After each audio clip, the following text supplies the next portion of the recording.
She cheated with her billionaire boss. Want a divorce. I agreed without a fight. Big mistake on her part. While she was busy with him, I discovered what she'd really been hiding. Then I met his wife. At his party, I told him, "Your wife is remarkable," while he shook with rage. The real game was just beginning. My name is Garrett Chambers. I'm 43 years old, and 3 weeks ago, I discovered my wife has been sleeping with her boss for the past 6 months. I didn't confront her immediately. Instead, I did what writers do. I observed. I documented. I planned. The restaurant she chose was one of those places where the lighting costs more than the food. Soft amber glows, white tablecloths, candles and glass hurricanes. Tessa always picked places like this when she had something important to say. Usually something she knew I wouldn't like. "You've been quiet tonight," she said, her fingers dancing around her wine glass without lifting it. She was nervous. That told me everything. "Just thinking," I said, cutting into my steak. "Long day. Garrett, we need to talk." There it was. The sentence that changes everything. I set down my fork and looked at her. Really looked at her. Tessa was 40, still beautiful in that effortless way that made other women study her like a puzzle. But tonight, something was different. Something guilty. "I'm listening," I said. She took a breath. "I've been seeing someone. From work. It's Trevor. Trevor Ashford. Trevor Ashford. Publisher of Ashford House, the literary empire where Tessa worked as senior editor. 47 years old. Married to some museum curator. Worth maybe 200 million. The kind of man who wore success like cologne. I should have felt panic. Anger. That hot rush of adrenaline. Instead, I felt calm. Eerily calm. Because I already knew. I'd known for 3 weeks and 4 days. Ever since I came home early and found her laptop open on the kitchen counter. Messages from T glowing on the screen. "How long?" I asked. "Does it matter?" "Yes." She flinched. 6 months. 6 months of lies. 6 months of kissing me goodbye while thinking of him. 6 months of our kids, Dylan and Sophie, having dinner with a mother who was living a double life. "Are you in love with him?" I asked. Her face did something complicated. "I don't know what I feel anymore. When I'm with him, I feel alive. Like I matter. And with me. With you, I feel like your research assistant. Like the person who pays the bills while you chase your dreams." She paused. "I want a divorce, Garrett." There it was. Nuclear option, delivered between the entree and dessert. "Okay," I said. Her eyes widened. "Okay, that's it. What do you want me to do, Tessa? Beg? You've clearly made up your mind." I signaled for the check. $347 for the meal that ended my marriage. We drove home in silence. When we pulled in the driveway, she turned to me. "I'll stay at my sister's tonight. Probably for the best." After she left, I sat in my study and pulled out my phone. I opened the private folder where I'd been collecting evidence for 3 weeks. Screenshots of messages, credit card statements showing hotel charges, calendar entries that didn't match her supposed work schedule. I'd been preparing for war.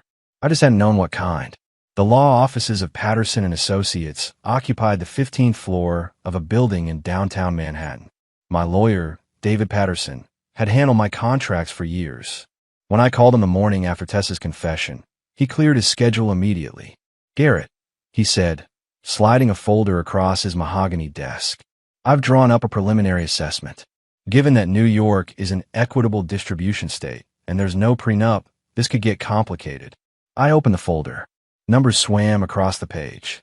Our house in Westchester. Savings accounts. My royalties from 3 published novels. Tessa's stock options from Ashford House. 17 years of marriage reduced to spreadsheets. "How vindictive do you want to be?" David asked, steepling his fingers. "I want what's fair," I said, "but I also want to understand who I'm dealing with. Trevor Ashford. What do you know about him?" David pulled up something on his computer. "Publisher, philanthropist, married to Catherine Ashford for 21 years. She's the former chief curator at the Museum of Modern Art. Gave up her career when his company went public." He paused. "Word is, Ashford's had affairs before. Multiple. He's careful, but not careful enough. Does his wife know?" "Hard to say. She maintains a very controlled public image. But there are rumors." I leaned back in my chair, thinking, what if I told you I wanted to meet her? David raised an eyebrow. "Catherine Ashford. Just a conversation. 2 people whose spouses are involved. Nothing inappropriate." "Garrett, that's playing with fire." "Maybe. Or maybe it's leveling the playing field. After the meeting, I went home to find Dylan, my 15-year-old son, sitting at the kitchen counter with his laptop. He looked up when I walked in, his expression guarded. "Mom called," he said. His voice was flat. "She wants to have dinner with us this weekend." Talk about the transition. I pour myself coffee. "What did you tell her?" "That I'd think about it." He paused. "Dad, I know what's going on. I'm not stupid." I sat down across from him. "How much do you know?" "Enough. I've heard you and Mom arguing late at night. I've seen the way she acts when her phone rings. And yesterday, I found something on her iPad." He turned his laptop toward me. On the screen was a messaging app one didn't recognize. She didn't log out. I saw messages between her and someone called T. They're not exactly subtle. My chest tightened. "Dylan, I'm sorry you had to see that. Are you guys getting divorced?" "Yes." He nodded slowly. "Good. She doesn't deserve you." His jaw clenched. "Or us." That night, I couldn't sleep. I kept thinking about what David had said.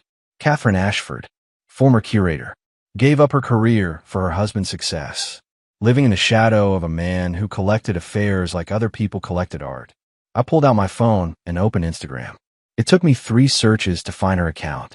Private, but with a profile picture that showed a woman with dark hair and intelligent eyes, standing in front of a Rothko painting.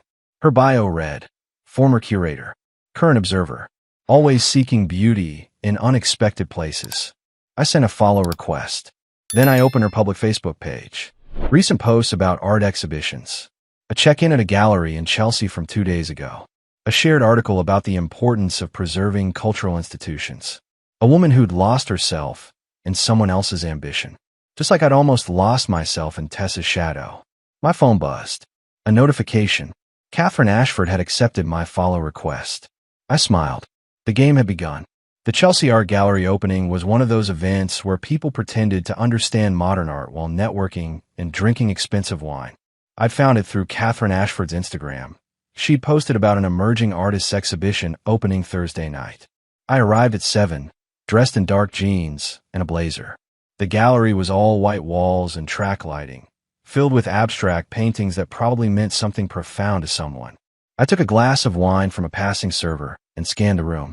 Catherine stood in front of a large canvas, her dark hair pulled back, wearing a navy dress that was elegant without trying too hard.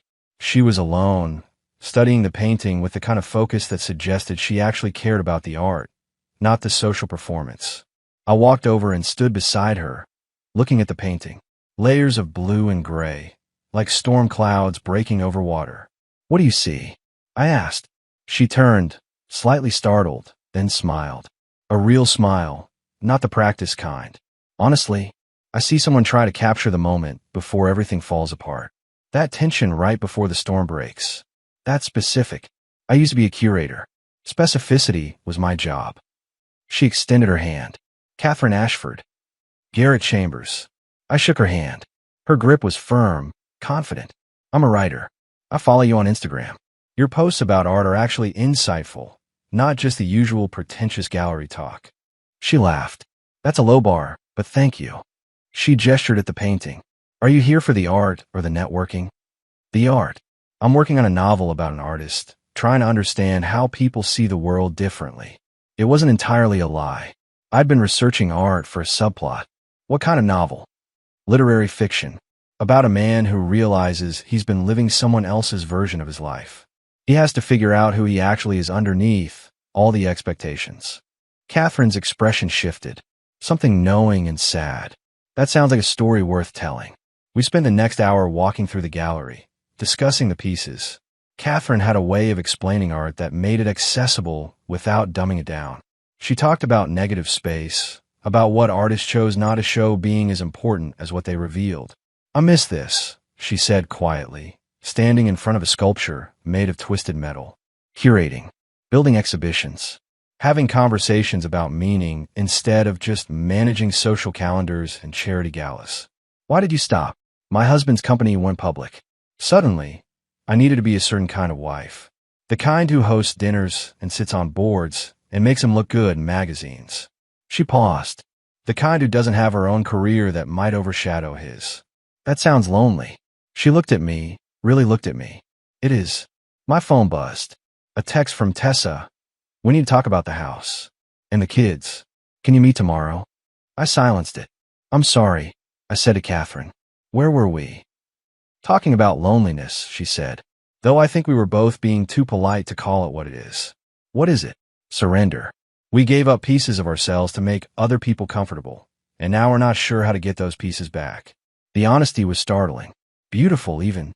Can I buy you coffee? I asked. There's a place around the corner. We can continue this conversation somewhere without quite so many people pretending to understand abstract expressionism. Catherine smiled. I'd like that. As we left the gallery together, I felt something shift. This wasn't just reconnaissance anymore. This was connection. The coffee shop was small and dark, the kind of place where conversations felt private even when you were surrounded by strangers. Catherine ordered an espresso. I got a black coffee. We sat in a corner booth, and the pretense of the gallery fell away. I should tell you something, I said. I didn't find that gallery opening by accident. I followed you on Instagram because I wanted to meet you. Catherine's expression didn't change. I know. You know, Garrett, I'm not naive. A writer I've never heard of suddenly follows me, shows up at a gallery I posted about, and just happens to be charming and insightful. She sipped her espresso. I looked you up while you were getting our drinks. 3 published novels, moderate success, and married to Tessa Chambers, senior editor at Ashford House. My husband's company. My chest tightened. I can explain. Please do. I took a breath. 3 weeks ago, I discovered my wife has been having an affair with your husband. She told me 4 days ago that she wants a divorce.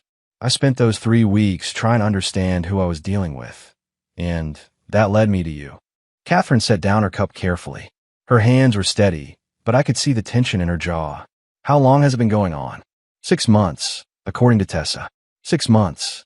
She laughed, but there was no humor in it. That's actually longer than most of Trevor's affairs usually last. You must really like her. You knew. I've known about Trevor's infidelity for years. Not always the specific women, but the pattern. Late nights at the office. Unexplained charges on credit cards he thought I didn't monitor. Lipstick on collars. Perfume that wasn't mine. She looked directly at me. I hired a private investigator 8 months ago. He's documented 4 different women Trevor's been involved with in the past 2 years, including your wife. The revelation hit me like a physical blow. 4.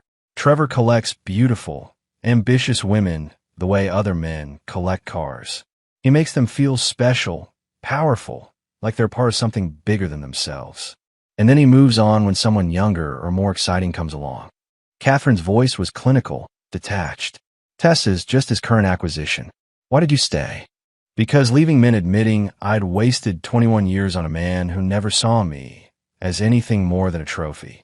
Because I have a daughter who's 15, and I wanted to protect her from the truth about her father. Because I convinced myself that financial security was worth the loneliness. She paused, but mostly because I was afraid. Afraid I'd given up so much of myself for him that there wouldn't be anything left if I walked away.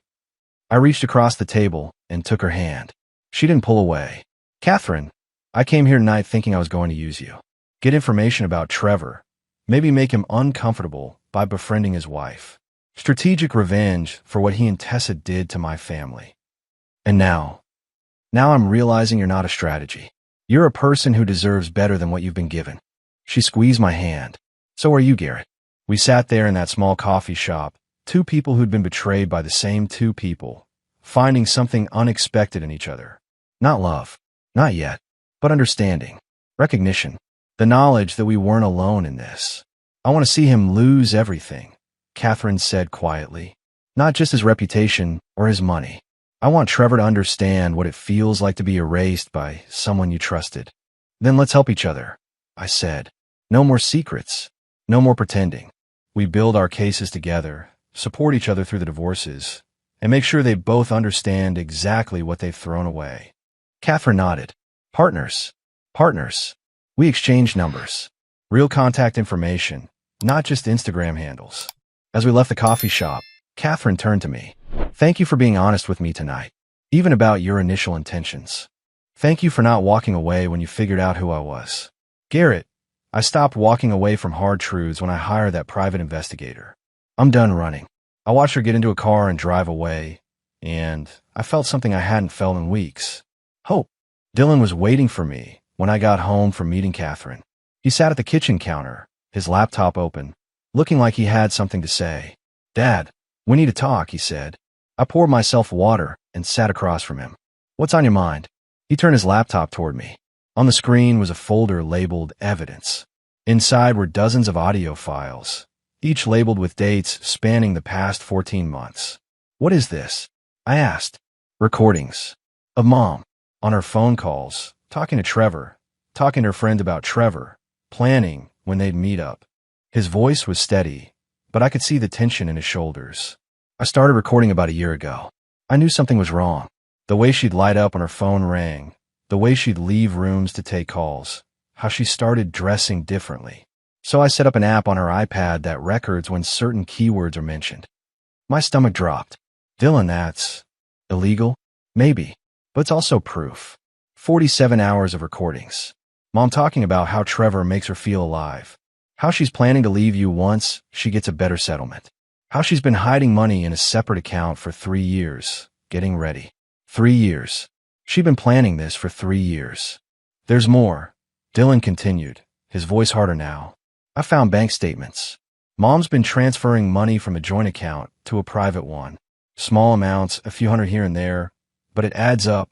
She's moved almost $95,000 over the past 2.5 years. The betrayal kept getting deeper. Why didn't you tell me?" "Because I kept hoping I was wrong, that there was some explanation. But then she came home that night and told you she wanted a divorce, and I realized I'd been protecting her when I should have been protecting you." He closed the laptop. "I'm done protecting her, Dad. She doesn't deserve it." I stood up and walked around the counter, pulling my son into a hug. He was almost as tall as me now, 15 going on 30. "Thank you for telling me this. But Dylan, I don't want you carrying this burden. This is between your mother and me." "No, it's not," Dylan said, pulling back. "She made it about all of us when she decided to blow up our family. Sophie's 8 years old, Dad. She doesn't understand why Mom's not home. She cried herself to sleep last night, asking if it's her fault. That hit me like a punch. Where's Sophie now?" "At Emma's birthday party down the street. I told her you'd pick her up at 7. He paused. "Dad, there's something else. Something I found in Mom's medical records on her insurance portal." "What?" "She had 3 procedures at a women's clinic over the past 6 years. The records call them pregnancy terminations. Mom had 3 abortions and never told you." The room tilted. 3 abortions. 3 pregnancies she'd ended without my knowledge. Were they mine? Trevor's? Someone else's? "Dylan, I'm so sorry you had to see all of this." "I'm not sorry. I'm angry." His jaw clenched. "She lied to us for years, Dad. She stole from us.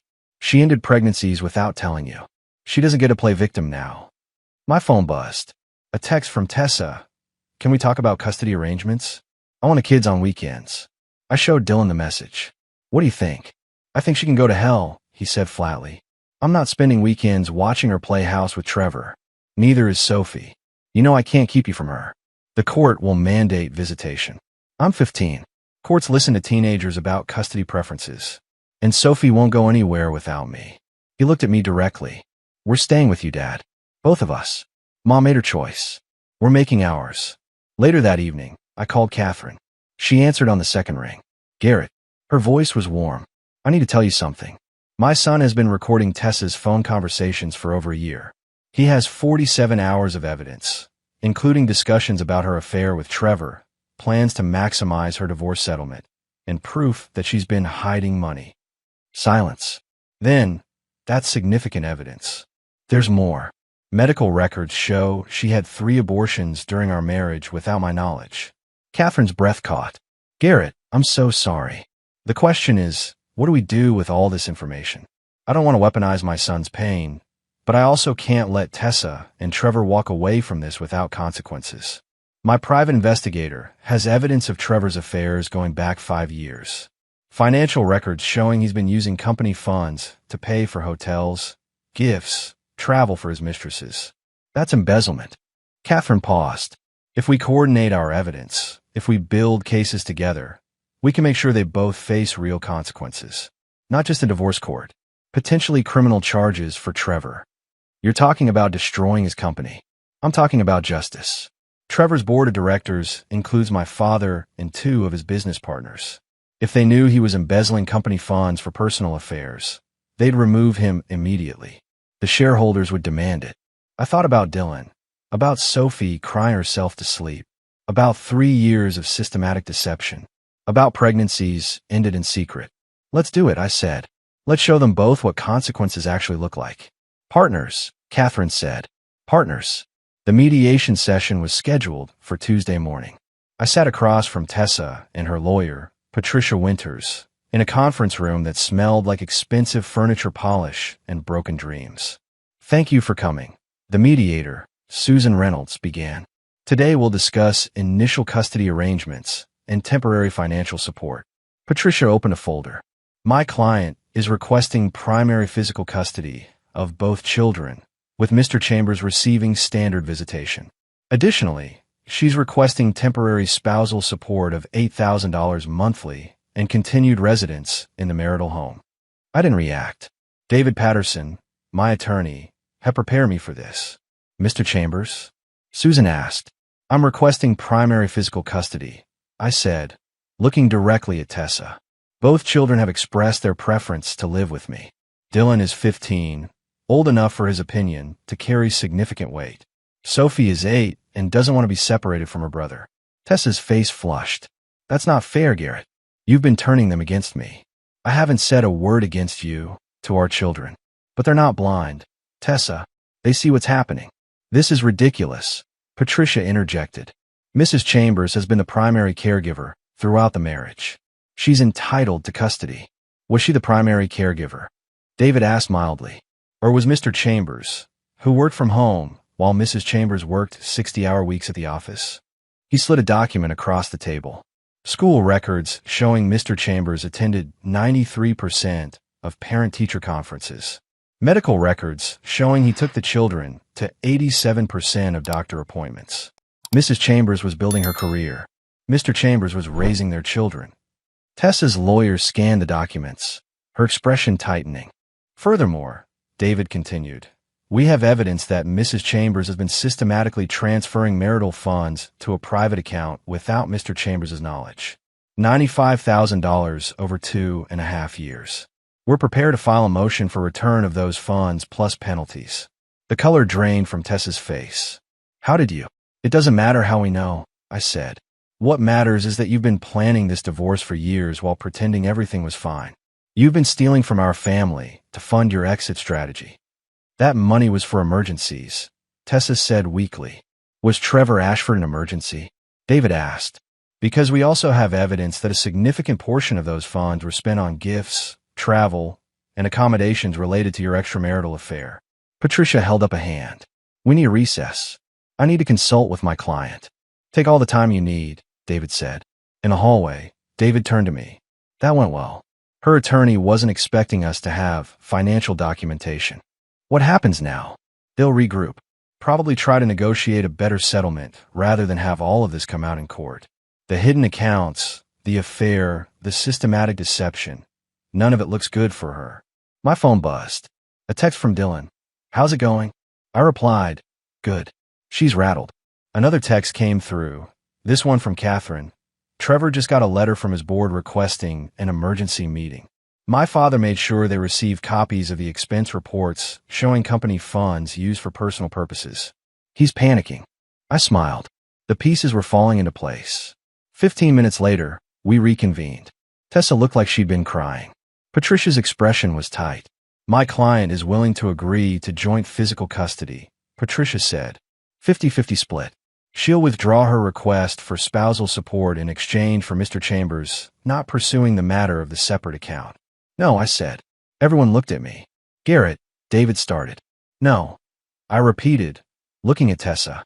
You don't get to steal from our family, lie to our children, destroy our marriage, and then negotiate like this as a business transaction. I want primary custody. The kids stay with me during the school week. You get alternating weekends. And you're returning every dollar you took from that joint account. Or I'm filing criminal charges for theft. You can't do that, Tessa said, her voice breaking. Watch me. I've been accommodating our entire marriage. Tessa, I made myself smaller so you could shine brighter. I supported your career while raising our children. I forgave 1,000 small betrayals because I thought we were building something together. I stood up. But I'm done being accommodating. You made your choice. Now live with the consequences. I walked out of the mediation, David hurrying to catch up with me. Garrett, that was risky. I know. But I'm tired of playing defense. It's time to show her who she's actually dealing with. Trevor Ashford's emergency board meeting happened 3 days after our mediation. Catherine called me that evening, her voice electric with satisfaction. It's done, she said. The board voted to suspend Trevor pending a full financial audit. My father presented evidence of over $340,000 in company funds used for personal expenses. Hotels, jewelry, travel, all for his affairs. $340,000.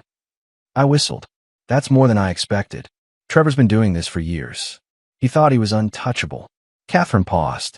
The board also discovered he gave Tessa a promotion last year that came with stock options worth about $200,000. The timing coincided with the start of their affair. That's a conflict of interest violation. Can they take the options back? They're reviewing all compensation decisions Trevor made without proper board approval. Tessa's promotion is at the top of the list. Catherine's voice softened. How are you doing? I know this is a lot. I'm managing. Dylan and Sophie are my priority right now. Dylan's angry, which I understand. Sophie just wants things to go back to normal, which breaks my heart because I can't give her that. I'd like to meet them, if you're comfortable with that. The suggestion surprised me. You want to meet my kids? I want to know the people who matter to you, but only if you think they're ready. I thought about it. Dylan knew about Catherine, knew I'd been meeting with Trevor's wife to coordinate our divorces. Sophie didn't know the details yet, just that mommy and daddy were separating. Let me talk to Dylan first, I said. See how he feels about it. That night, I found Dylan in his room, headphones on, working on homework. He pulled them off when I knocked. What's up, Dad? Catherine Ashford wants to meet you and Sophie. I wanted to see how you felt about that. Dylan set down his pencil. Trevor's wife? The one helping you with the divorce? Yes. We've been coordinating our evidence, supporting each other through the process. She's become a friend. Just a friend. I sat on the edge of his bed. Honestly, I don't know what she is yet. We're both going through divorces. We're both trying to figure out who we are outside of our marriages. But yes, she matters to me. Dylan nodded slowly. Does she make you happy? She makes me feel like I'm not alone in this. Like someone actually sees me. Then I'll meet her. But Dad, if she hurts you, I'm going to be pissed. I laughed. Fair enough. 2 days later, Catherine came to the house for dinner. I told Sophie we had a friend visiting. Nothing more. She was too young for the complications. Catherine arrived at 6, carrying a bag from a local bakery. I brought dessert, she said. I didn't know what kids liked, so I got an assortment.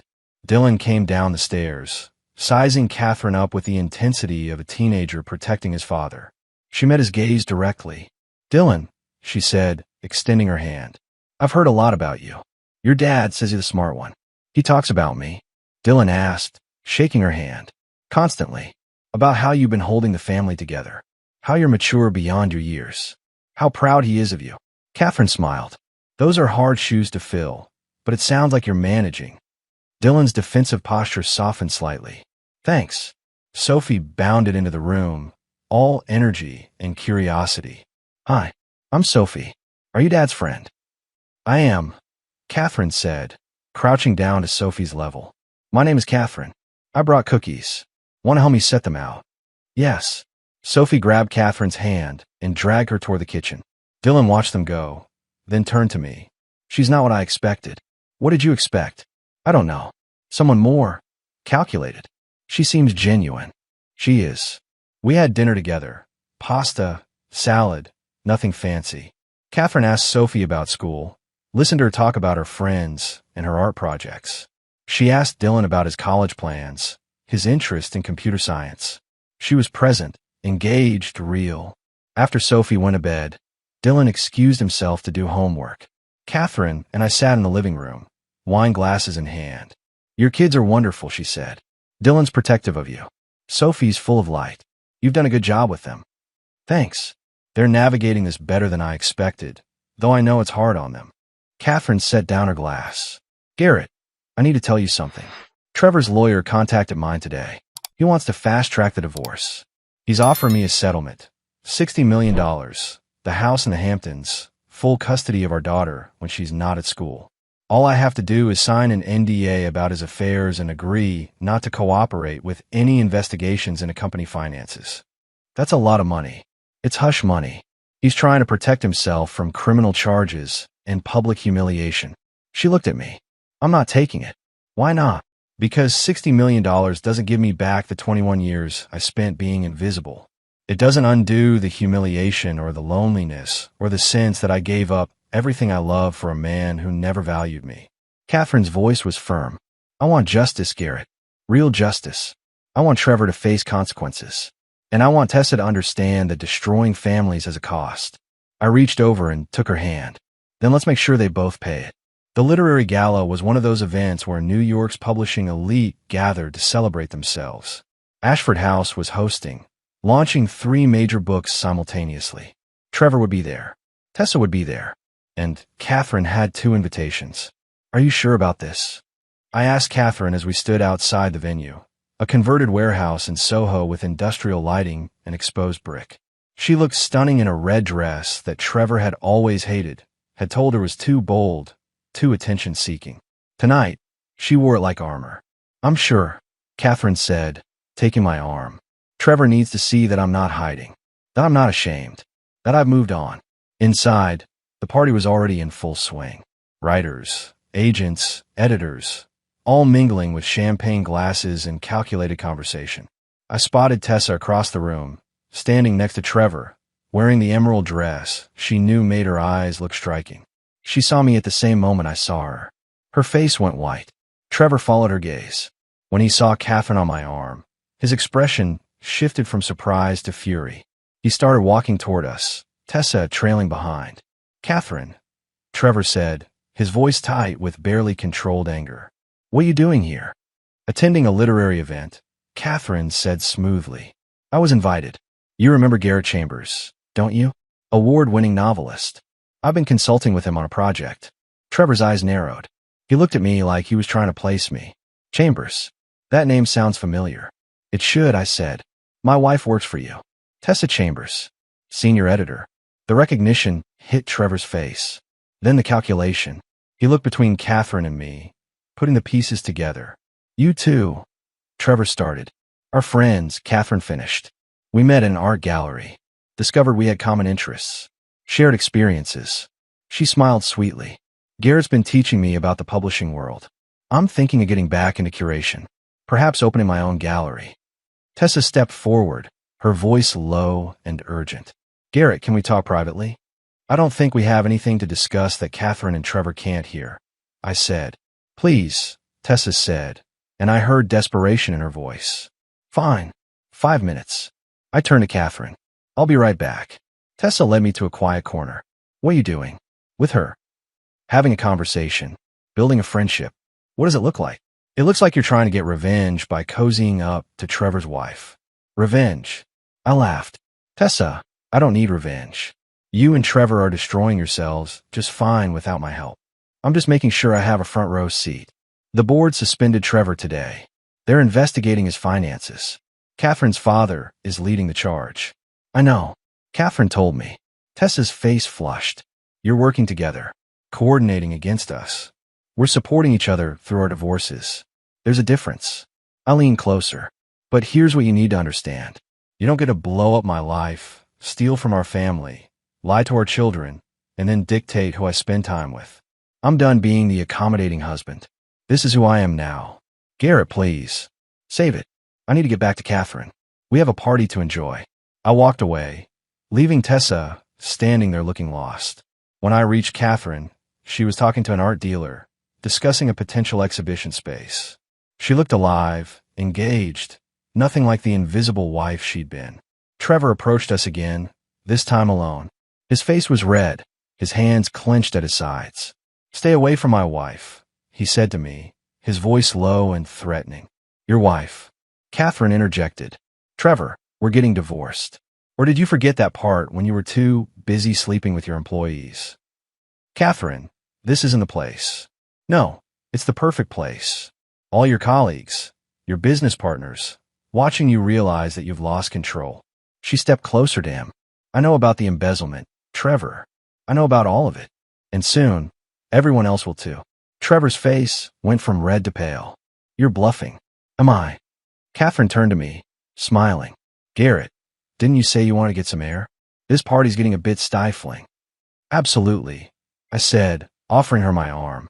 As we walked toward the exit, I leaned close to Catherine and whispered, Your wife is remarkable, Trevor. Absolutely remarkable. I felt Trevor's eyes boring into my back as we left. Could sense his rage from across the room. Catherine squeezed my arm.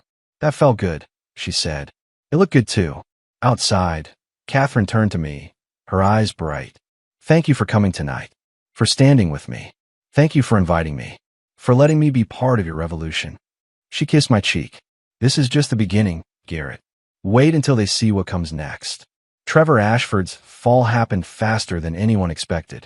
3 weeks after the literary gala, the board of Ashford House voted unanimously to remove him as publisher.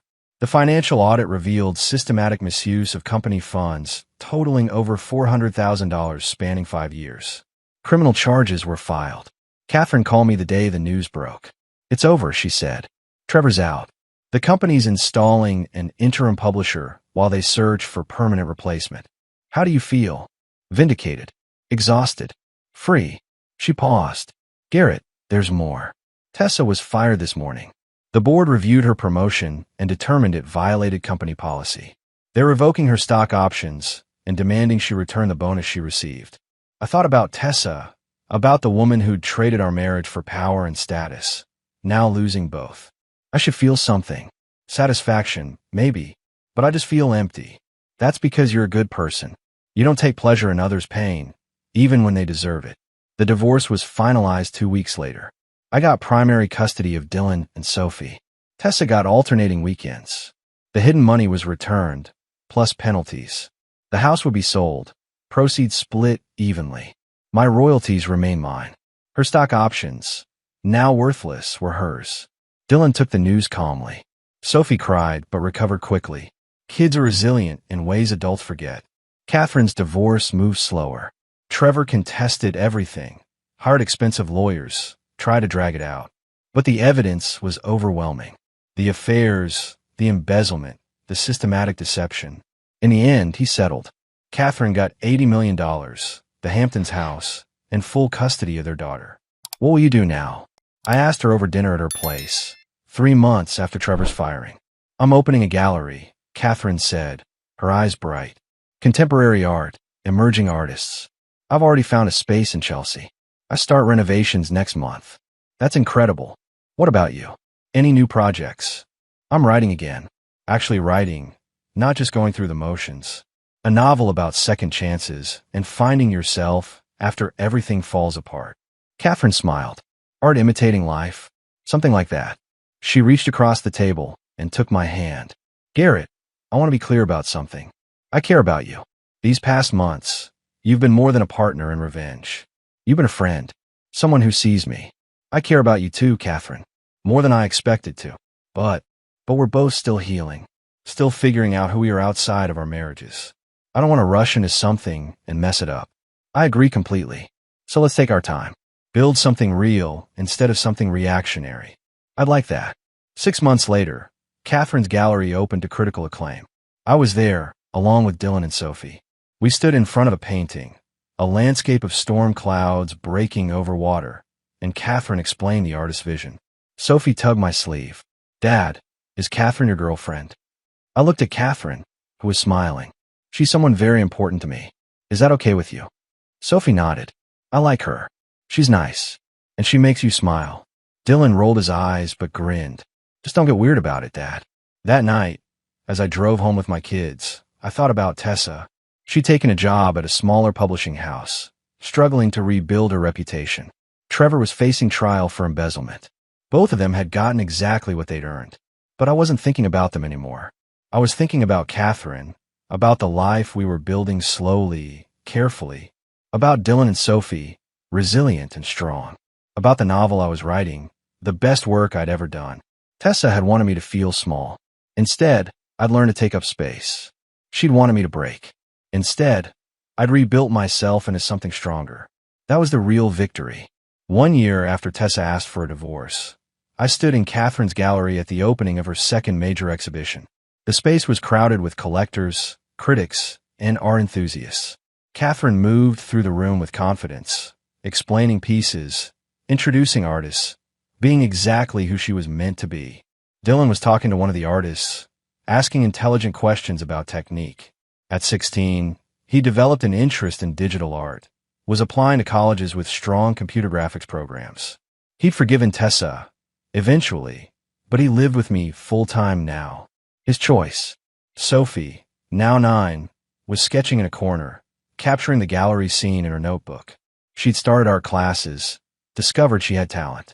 She still saw Tessa on weekends, but the relationship was different now. Cautious, rebuild on new terms. Catherine found me by the window. What are you thinking about? How far we've come. A year ago, we were both trapped in marriages that were killing us slowly. Now look at us.